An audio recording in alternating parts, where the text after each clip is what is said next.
आप सुनोगे, ये आपको तैयार करेगा एक विक्टोरियस क्रिश्चियन लाइफ जीने के लिए। विवरण 16 उसकी 16 और 17 आयत।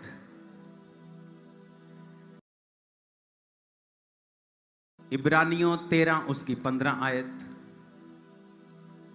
पहला कुरिन्थियों 16 उसकी 2 आयत। उत्पत्ति 8 उस और 21 आयत।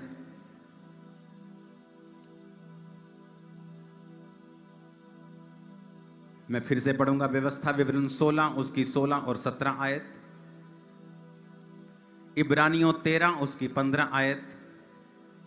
पहला कुरिन्थियों 16 उसकी 2 आयत। उत्पत्ति 8 उसकी 20 और 21 आयत। आज के शीर्षक को, आज के टाइटल को हम देखेंगे अपनी स्क्रीन के ऊपर, द रिवॉर्ड ऑफ सैक्रिफाइस, कि एक बलिदान का रिवॉर्ड क्या होता है। बाइबल कहती है प्रभु यीशु मसीह जब एक एग्जाम्पल देने लगे तो परमेश्वर ने एक गरीब की, जो किसी अमीर की दिहोड़ी के बाहर, घर के बाहर छोड़ दिया जाता था, और वो अमीर सब कुछ खाता था लेकिन गरीब उसकी जूठन खाता था, और दोनों मर गए। और लिखा एक अब्राहम की गोद में पहुंचाया गया, जो गरीब था, जो अमीर था वो नरक में पहुंचाया गया। बात अमीर या इसमें गरीब की नहीं थी। वचन कहता है कि अय्यूब जो था वो सबसे खरा था, सबसे ज्यादा परमेश्वर के वचन पर चलने वाला था, अनाथों और विधवाओं की सहायता करने वाला था, और बाइबल कहती उस देश में सबसे अमीर था। तो परमेश्वर का डर मानता था लेकिन सबसे अमीर था। तो इसका मतलब ये नहीं कि गरीब जो हैं वो स्वर्ग में जाएंगे और अमीर नहीं जाएंगे। परमेश्वर के कहने का मकसद बहुत डीप था इसमें। अगर अय्यूब अमीर था तो वो दूसरों की हेल्प भी करता था। बाइबल कहती है परमेश्वर के सामने नित्य वो अपने बलिदानों को लेकर अपने बच्चों के लिए जाया करता था, क्योंकि उसके बच्चे परमेश्वर से दूर थे, तो वो अपने बच्चों के लिए बलिदानों को चढ़ाया करता था।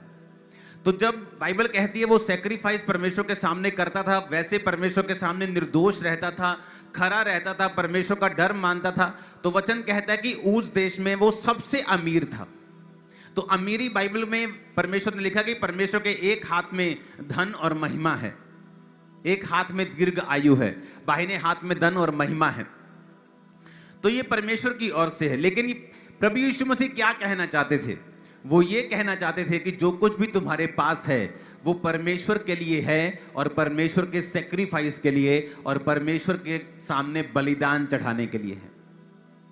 आपको जो कुछ भी दिया गया है, आपको एक स्किल दी गई है, आपको पैसा दिया गया है, आपको ताकत दी गई है।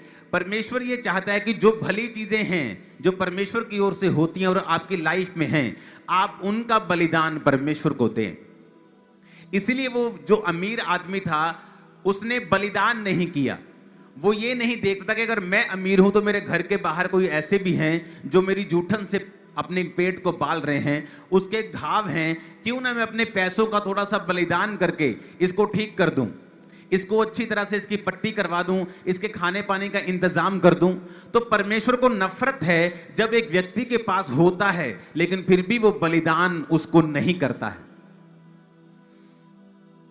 अगर आप बाइबल को पढ़ेंगे तो आपको नजर आएगा कि परमेश्वर ने दाऊद का जिक्र किया है।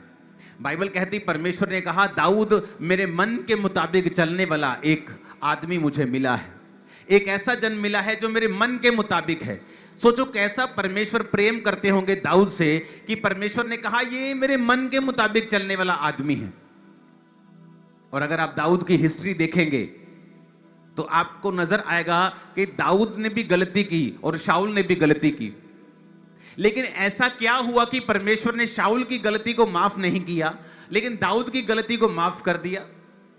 हालांकि शाऊल ने तो एक बंदे का कत्ल भी नहीं करवाया था, किसी की औरत के साथ वो सोया भी नहीं था, उसका दाऊद को बहुत बड़ा नुकसान हुआ, ये बात अलग है, लेकिन पाप ऐसा लगता है कि दाऊद का बड़ा था, लेकिन परमेश्वर ने फिर भी उसको माफ कर दिया। चाहे उसका नुकसान उसको उठाना पड़ा, उसके अपने बच्चे उसके कारण मरे, उसके घर में तलवार चली, उसको बहुत सारी दिक्कतों का सामना करना पड़ा, फैमिली उतनी बैलेंस कभी नहीं रही, बैलेंस बिगड़ गया उस पाप के कारण, क्योंकि उसने दूसरी की फैमिली का बैलेंस बिगाड़ा, वो बात अलग है। लेकिन परमेश्वर ने ऐसा क्यों उसकी लाइफ में किया और शाऊल की लाइफ में नहीं किया? अगर आप दाऊद की जिंदगी को देखेंगे बड़े ध्यान से, तो दाऊद एक बलिदान देने वाला पुरुष था। दाऊद ने, अगर आज की आप बात लगाएं, तो उसने $3 बिलियन का सोना बो दिया था। आज अगर उसकी हम वैल्यू लगाएंगे, उस सोने की जो दाऊद ने बोया था, वो कम से कम 26,000 करोड़ का सोना था आज की वैल्यू में। 26,000 करोड़ आज की वैल्यू। अगर जितना सोना दाऊद ने बोया था, अगर आज उतना सोना किसी के पास हो, तो वो 26,000 करोड़ बनता है। क्या आज कोई आप ऐसा अमीर दिखा सकते हैं जिसके पास 50,000 करोड़ हो और लेकिन उसने 26,000 करोड़ बो दिया हो? जिसके पास 10 करोड़ हो और उसने 5 करोड़ बो दिया हो? नहीं। बाइबल कहती है, व्यवस्था विवरण 16 उसकी 16 और 17 आयत को जब हम पढ़ते हैं, परमेश्वर ने कहा, वर्ष में 3 बार अखमीरी रोटी के पर्व, सप्ताहों के पर्व और झोंपड़ियों के पर्व, इन तीनों पर्वों में तुम सब पुरुष अपने परमेश्वर यहोवा के सामने उस स्थान पर जो वो चुन लेगा जाएं, और देखो खाली हाथ परमेश्वर के सामने कोई ना जाए।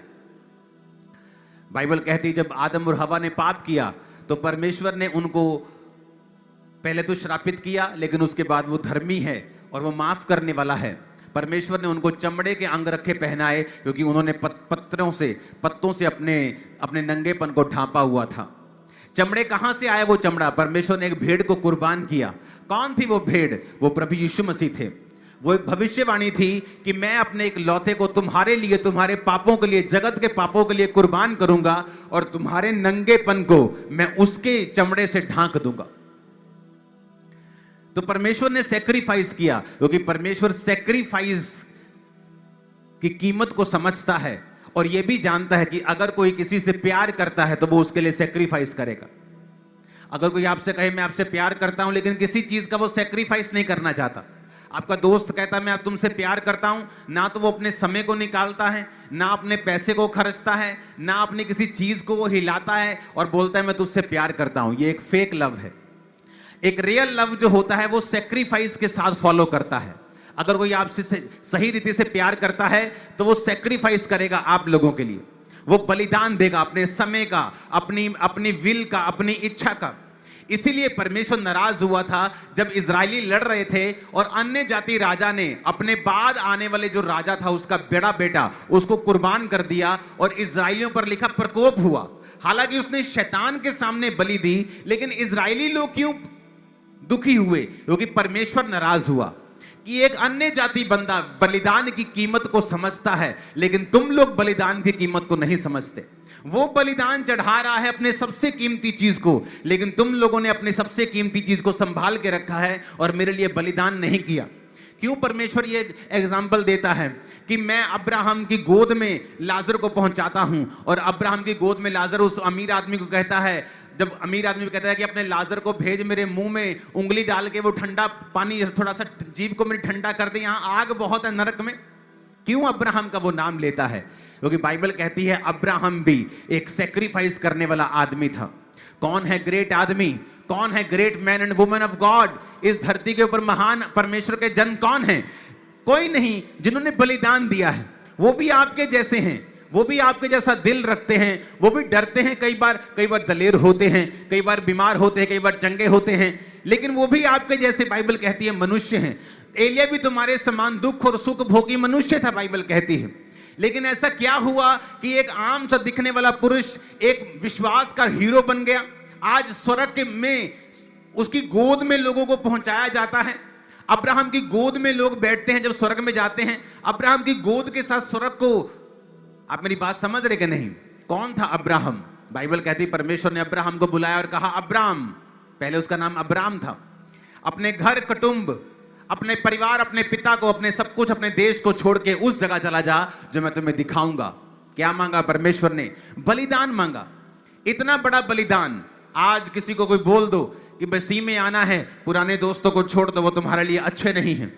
वो तुम्हें शराब पीने के लिए भरमाएंगे, तुम्हें व्यभिचार के लिए भरमाएंगे, लेकिन वो उन्हें छोड़ने के लिए तैयार नहीं है। आज एक औरत अपने प्रार्थना के समय को बदलने के लिए तैयार नहीं, क्योंकि उस समय उसकी टीवी का जो है वो स्पेशल सीरियल आता है, वो स्पेशल उसका फेवरेट सीरियल आता है जो उसको बहुत पसंद है। वो अपनी प्रार्थना को ऊपर नीचे कर सकती है, वो पवित्र आत्मा कहे भी तो पवित्र आत्मा को टाल सकती है, लेकिन अपना सीरियल देखना बंद नहीं कर सकती। आज एक आदमी अपने पैसे का बलिदान नहीं देना चाहता, वो प्रभु से कहता मैं प्यार करता हूं, लेकिन जब बोने का समय आता है, टाइथ का समय आता है, ऑफरिंग का समय आता है, उसका दिल खुलता नहीं। क्यों? क्योंकि वो प्रैक्टिकली परमेश्वर से प्यार नहीं करता। अगर आप प्रभु से प्रैक्टिकली प्यार करते हैं तो एक चीज आपकी लाइफ में पक्का होगी, 101% होगी, 99.99999% भी ऐसे नहीं कि एक शायद ऐसा कोई रह जाए, कोई नहीं होगा। अगर आप प्रभु से प्यार करते हैं, आपका प्यार बलिदान से परमेश्वर को दिखेगा। वैसे कोई तरीका नहीं है। बाइबल कहती है जब अब्राहम को स्वर्ग में दिखाया, और किसी को क्यों नहीं दिखाया, अब्राहम को ही क्यों दिखाया? हालांकि अब्राहम भी, अगर आप उसकी लाइफ को देखो तो कैसे उसकी लाइफ में वो चीजें थी जो नहीं होनी चाहिए थी, लेकिन वचन क्या कहता है, उसकी वजह से उसको नुकसान हुआ, वो बात अलग है। लेकिन वचन क्या कहता है, अब्राहम की गोद में पहुंचाया गया, क्योंकि वचन कहता है अब्राहम का जो इस दुनिया का सबसे प्राइज्ड पोजीशन था, सबसे कीमती जो उसके पास था, उसका बेटा इसहाक, जो आपने अपनी स्क्रीन पर अभी देखा, वो इसहाक को परमेश्वर ने कहा अब्राहम मेरे लिए बलिदान कर दे। अब्राहम का दिल धक धक कर रहा होगा कि इतनी बड़ी चीज परमेश्वर कैसे मांग सकता है, और वो भी चीज जो परमेश्वर ने मुझे मेरे घर से, मेरे परिवार को छुड़ा दिया, मेरे देश को छुड़ा दिया। आज भाई साहब लोग अपना गांव नहीं छोड़ना चाहते, अपना शहर नहीं छोड़ते, बोलते हम अपने शहर को, दूसरे शहर में हमें कोई जानता नहीं है, हमारी सेटिंग बड़ी मुश्किल होगी, या छोड़ेंगे तो सिर्फ चर्च के लिए छोड़ते कि वहां मेरी चर्च है तो मैं जा रहा हूं वहां पे। कोई अपना शहर नहीं छोड़ना चाहता, कुटुंब नहीं छोड़ना चाहता, लेकिन अब्राहम ने 5 मिनट लगाए और निकल गया घर से। अब जो बेटा जो परमेश्वर ने वायदा किया 24 साल 25 साल बाद मिला, उस बेटे को परमेश्वर ने कहा अब इसको कुर्बान कर दे। और वचन पता क्या कहता है, अब्राहम ये सोच के कि परमेश्वर उसको मुर्दों में से जिंदा कर देगा एक दिन, उसको कुर्बानी देने के लिए चला। अब्राहम ने अपनी वाइफ से सलाह नहीं की। जब परमेश्वर ने उसको कहा कि सारा परमेश्वर ने ऐसा कहा है, तो वो रोकती, बोलती 40 रोजे रख के देखते, चलो 10 रोजे रखते, चलो 3 दिन मुझे अपने बेटे के साथ रह